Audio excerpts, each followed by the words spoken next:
Galerija Birkenfelds jūs aicina uz kārtējo notikumu mākslas pasaulē. Tā būs mākslas darba izstāde. Izsole – skaistums glābs pasauli. 22. februārī mēs atklāsim izstādi, kurā būs iespēja apskatīties vairāk kā 100 vecmeistaru un mūsdienu mākslas darbu. Glezniecība, grafika, fotomāksla, reti priekšmeti. Izsole būs īpaša. Sadarbībā ar kompāniju Microsoft mēs piedāvāsim 5 mākslinieka Andreja Maļkoviča darbus labdarības izsolē. Izsolē iegūtie līdzekļi tiks nodoti SOS bērnu ciematiem Latvijā un Rīgas starptautiskajam sieviešu klubam.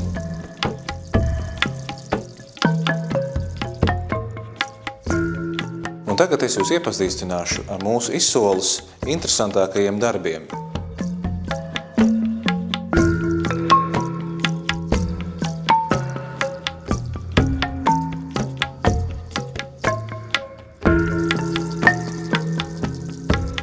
Mūsu izsoles piedāvājumā ir vairāki interesanti foto darbi, kas ir faktiski vēsturiski. Tas ir Roberts Johansons, bromeļas tehnikā tapis darbs Ainava, 1912. gads. Unikāla Viļa Rīdzenieka fotogrāfija, kurā ir fotografēts slavenais komponists Jāzeps Vītols, un šim darbam ir arī Jāzepa Vītola personisks paraksts un veltījums latviešu dziedātājiem tenoram Paulam Saksam 36. gadā. Ļoti unikāls darbs un katrā ziņā kolekcijas ievērīgs eksemplārs. Mākslinieks Miervaldes Polis, pazīstams ar savu bronzas cilvēku, un šis ir foto no 80. gadiem, tieši tajā laikā, kad notika pirmās performances, un autors Atis Sieviņš. Katrā ziņā tajā laikā tapis darbs ļoti rets un interesants nonkonformismu laika mākslas kolekcionāram. Ļoti unikāls lietas, un īpaši šīs ir leģendārā fotogrāfa Jāņa Gleizda, slavenā sērija Rudens, par ko mākslinieks Rumānijā ieguva savas pirmās zelta medaļas. Tā ir ļoti sarežģīta tehnika, izohēlija, un Latvijā faktiski tikai viens Jānis Gleizs strādāja ar šo tehniku.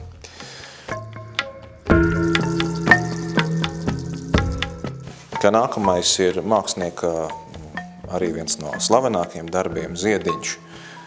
Izmantot monokļu tehniku, ļoti sarežģīts daudzpakāpju process, un izmantot arī tiek zīmēšana, dažādas manipulācijas, lai sasniegtu šo te dūmakaino efektu. Ja? Mākslinieks kopēja 10 bilžu, veica retušas.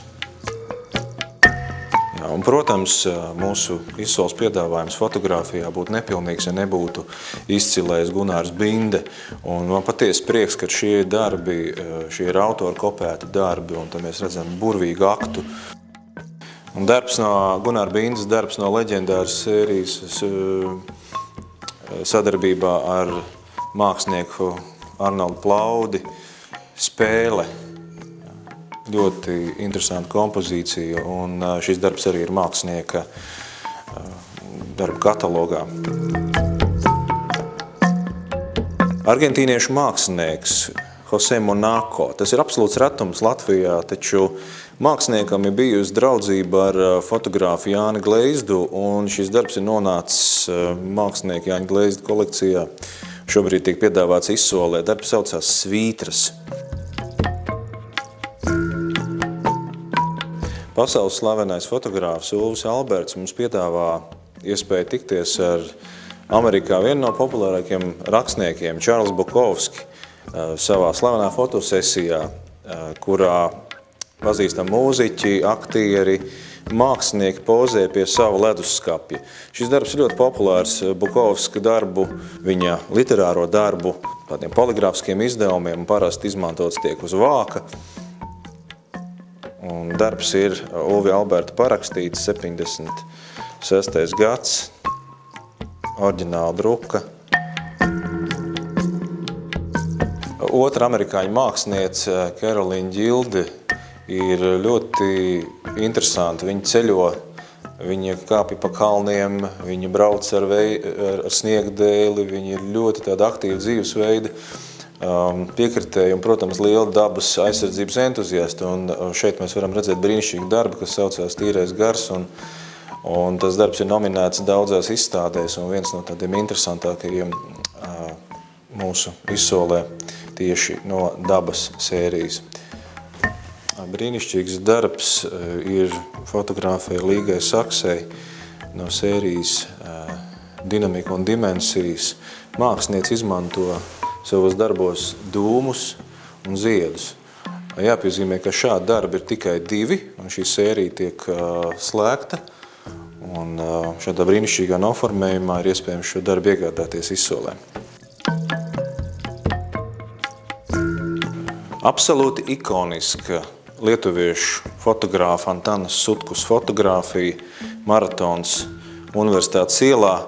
Darbs tapis 59. gadā un līdz šai dienai viens no pieprasītākiem darbiem foto kolekcionāru vidū. Pagājušajā gadā šo darbu iegādājās slavenais dziedātājs Eltons Džons kādā Parīzes galerijā. Brīnišķīgs skats, kurā ir mākslinieka tā laika draudzene, skatās pārliekusies pār balkonu margai, pats autors tiek turēts aiz kājām brīdī, kad fotografē šo skatu. Unikāls priekšmets ir šis linogriezuma darbs, Pēteris Smagiņš. Mākslinieks ir zināms ar savu neparasto rīcību 1966. gadā ienes čemodānu Amerikas vēstniecībā, un čemodāns bija pilns ar viņa darbiem. To, kā novēlējumu viņš atstāja John Kennedy bibliotekai. Šie ir 4 sietspiedes darbi Zviedrijā dzīvojuši latviešu mākslinieka Lāra Strunkas izpildījumā. Šis ir mākslinieka Edvīna Andersona darbs, un ļoti interesants moments. Mēs redzam, kā Ceļu zinātņu akadēmijas ēku. Darbs ir tapis 56. gadā. Ļoti interesanta atmosfēra un vēsturiskas detaļas. Pazīstama grafiķa, gleznotāja Semjona Šegelmana, agrīnā perioda darbs. 70. gadu sākumā mākslinieks aizbrauc uz rietumiem, kur šobrīd turpina savu karjeru, taču šī perioda darbi ir īpaši vērtīgi un interesanti. Viņi bija palikuši Latvijā pie mākslinieku draugiem. Amerikāņu reklāmas muzejs. Amerikāņu reklāmas muzejs dibināts bija 1986. gadā. Par godu tam ir izdots šis plakāts. Taču unikāli Amerika valsts, kurā ir vislielākā reklāmas industrija, nespēja uzturēt muzeju, un muzejs bankrotēja 2004. gadā. Šis plakāts ir unikāls liecinājums par šo neparasto muzeju un tā aizgājušo slavu. Gleznotājs Indriģis Zeberiņš un ziemas ainava, kaut arī ārā šobrīd ir ziema, uz ziemu reizēm ir ļoti patīkami skatīties sevišķi latviešu klasiķu izpildījumā. Brīnišķīga māja, kaut kur tālāk vēl kāda māja, tad ļoti Latvijai raksturīga ainava. 1952. gads. Gleznotājs Alberts Filka, ļoti īsu mūžu, bet ļoti interesantas tēmas, un šeit ir tāds interesants moments no zvejnieku dzīves ar visiem atribūtiem, laivām, tīkliem. Mākslinieks Valdis Kalnroze. Arī piekrasts tāds motīvs, laivas, zvejnieki, saruna. Viens no lielākajiem arī izsoles darbiem ir mākslinieka gleznotāja Leo Svempa Gaujas tilts. Unikāla būve 30. gadu beigās, kurai vēl līdzīgi bija tikai slavenais zelta vārtu tilts San Francisco. Runa ir par konstrukciju. Un šis tilts ir mākslinieka darbos parādījies vairāk kārt, un domājams, tas ir saistīts ar to brīdi, kad tiltu restaurēja pēc tā, kad viņš bija sagrauts kara laikā. Un Latvijas iedzīvotājiem atkal bija iespēja braukt ar mašīnām un iet pāri Gauju un apjūsmot Turaidu un Gūtmaņavu. Brīnišķīgi tukumu ainava mākslinieka Herberta Siliņa izpildījumā. Spēcīgas krāsas, ļoti vitāls, ļoti enerģijas pilns darbs, un zīmīgi šobrīd iznāk mākslinieka monogrāfija, un aprīlī būs viņa personalitāte galerijā Birkenfelds. Viens no dārgākajiem izsoles darbiem ir mākslinieka Normunda Brasliņa darbs, tapis 97. gadā. Rets mākslinieka Niklavas Strunkes, tāds lietišķās mākslas piemērs, porcelāna darbiņš, karafe, tapusi Jesen porcelāna fabrikā, karafe, kas ir domāta dzērienam, brīnišķīgu tādu vāciņu, cepurīti, roku gleznojums, un no šīs karafes varēja dzert slavenajā Otto Švarts Rīgā, Vaļņu ielā 20, slavenajā Otto Švarts restorānā. Mākslinieks Juris Virbulis, Klusā daba ar ziediem, darbs no tikko iznākuša mākslinieku darba kataloga retrospekcija.